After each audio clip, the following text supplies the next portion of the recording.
You've got to make sure you've got your finger on the pulse, and anything good out there, doesn't matter where it's coming from. I think, can that be useful for us? Could we integrate this into the team, and can it give us a benefit? We're trying to elicit the wisdom of the crowd, and we don't quite know what we're going to get. So I think that's one of the most exciting things. My name's Scott Draw. I'm working for Sky and Team Sky on this project called the Performance Hub. The Future of Sport programme is about us trying to really understand what matters in high performance.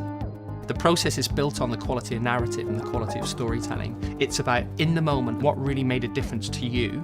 And what we're trying to do is elicit stories from as many people as we can, from athletes, from coaches, from scientists, from medics, from managers, from leaders.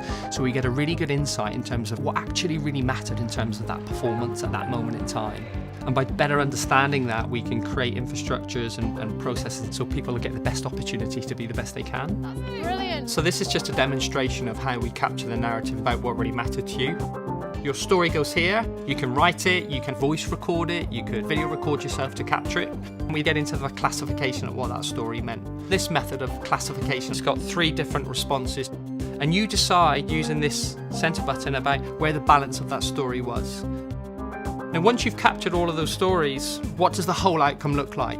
This just gives you a feel of what happens when you have a volume of stories about a particular question. And as you see, you end up with clusters in particular areas. And what you're able to do is just select a group of those stories and see, actually, in that area, what were people talking about? You have richness of content, you have quality of narrative, and actually, how did those differ to those stories down here? So it provides a really strong basis for discussion and debate.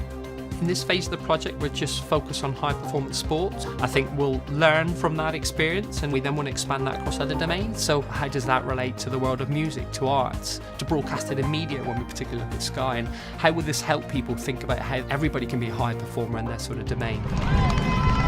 We're trying to create a process and stimulus for change, because without change, you're not going to be any better.